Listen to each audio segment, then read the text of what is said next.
A number of years ago, on my father's birthday, he decided, and we thought it would be a good idea, to take out his 16-foot Hobie catamaran out into the ocean off of Litchfield Beach. That was going to be fun. It's a beautiful day. Dad was 65, as I said. And as we were going out through the surf, he said, "Oh, by the way, my pontoons are taking on a little water." So out we went. Everything was fine. We were tacking and going back and forth. And pretty soon, we were just, I think, a tiny dot when viewed from the shore. Dad was a good sailor, and I knew a little bit about sailing too. But he came about stern to the wind. And all the water in those pontoons slid to the back of the pontoons. And a giant swell came and swamped us from behind. Because of the weight in the pontoons, don't you know the boat did this and completely capsized with the mast down, straight down into the water. Now, some of you who sail know that that's called a turtle, when you turtle like that. The mast, which was hollow, filled with water straight away, and there was no way Dad and I could right that boat. So we're out there among the jellyfish polyps that were all around us. And I'm wondering if Dad is going to have a heart attack. I'm wondering if I'm going to have a heart attack. I wonder what's going to come up from the bottom to nibble at my toes, which might be very long with a fin on it, you know. After all, I did see Jaws when I was a kid, you know. For years and years, I couldn't go in the water. You know the feeling. And so it was with the folks in our lesson for today. They were going across Lake Galilee, which, by the way, is 13 miles long and 8 miles wide. So it's a rather large lake. You probably couldn't see to the other side, certainly not on the vertical dimension anyway. And with the high wind that they experienced in that sudden squall, the waves came with it. And in they came, swamping the boat. Now, maybe they didn't have bailing buckets. Maybe their sail was shredded. Maybe they had to throw their oars overboard to lighten the weight. But in any event, not only were their bodies being threatened by drowning, but we can imagine how hard their hearts were pumping with fear, thinking, we're not going to make it. And somehow our master is ignoring the problem. Now, in the ancient cultures of the Middle East, the sea was often a symbol, and it was feared because it was a place where chaos was. And back in those ancient mythologies, there was a monster in the deep called Rahab, and Rahab was the goddess of the sea. Maybe that was some of the reason why the Hebrews, later the Jews, were not sailing. They were not a sailing nation, unlike the Philistines, aka the Phoenicians, who traveled all over the Middle East and even up to England during Jesus' time, trading and doing things in their giant sailboats. Maybe it was because of that aspect of chaos that was out in the water. And the high wind and the waves were like the chaos. And when Jesus says, "Peace, be still," those three words and his action over creation, bringing it back into order, are very reminiscent to me and to others of God's first words when he spoke creation into existence. Let there be light. That's just like two words in Hebrew. Let there be light. And there was light. As soon as he spoke, the action happened. He didn't need to do any special things. He didn't need to gather up some dust and make anything. He just spoke and it appeared. Jesus says, "Peace, be still." And it's dead calm. That's what we want in our lives, I suspect, is a place in the midst of all this confusion and chaos that we find in our culture that, frankly, is very frightening or can be, cause us a great deal of fear. Jesus speaks to us and says, "Peace, be still." It's sort of an acted parable. A couple of weeks ago, we had the parable of Jesus saying that in order to to get the goods of the strong man, you have to bind him first.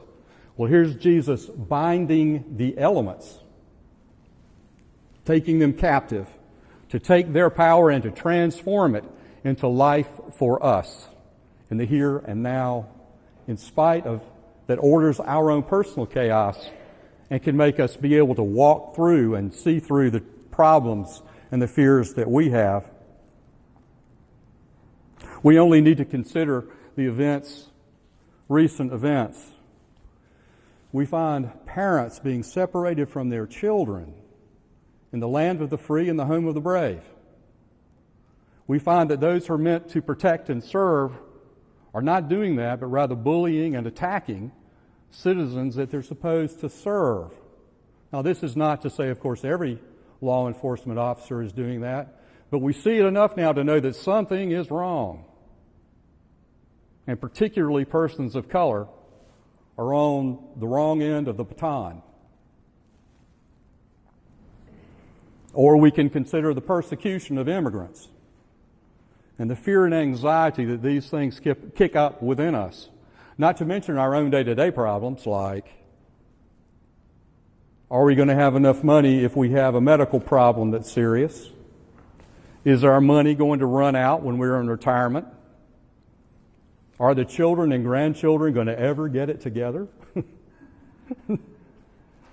And will they be okay? After I'm gone, will they be okay? And other such things that give us cause for worry. And yet in the midst of this problem, in the midst of this chaos, Jesus is asleep in the stern with his head on a pillow. What's with that? They're drowning and he has his head on the pillow. Now, I don't know if Jesus, after he woke up, actually said what he said to the wind and the waves.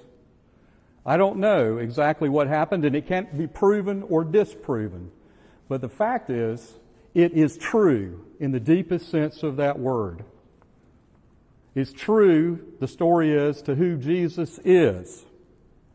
He is of a person directly in touch with God, whose faith in God is perfect, I guess we might say. But notice that Jesus in the Gospel of Mark does not preach of himself. He does not draw attention to himself at all. There are 3 occurrences of the Son of God in the Gospel of Mark, and 2 of them are by people who were his enemies. He does not call himself the Son of God, but he does call himself Son of Man. And for those keeping record, 13 times he calls himself the Son of Man, which probably means I'm one of every mother's sons. It's just a way of saying I'm a man jack among all. Universal man, we might say, or the archetypal man, we might say. And even more than that, Jesus speaks not of himself, but 14 times he speaks of the kingdom of God. And that's the point. Jesus does not draw attention to himself, whether as Son of God or Son of Man, but all of his parables, in this one, this story also, points to the kingdom of God and the way God acts in God's kingdom, which is already among us. It is spread across the world, and even though we can't see it, it is here. God is out there, of course. God presence fills the universe. But as I've said before, where it counts is right here. Because this right here is where God meets our own human experiences, our own fears, and our own troubles. It is no longer I who live, but Christ who lives in me. Perhaps the greatest statement that St. Paul ever says about the relationship between Christ and us.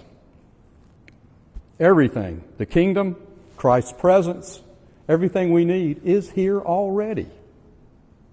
You are the salt of the earth.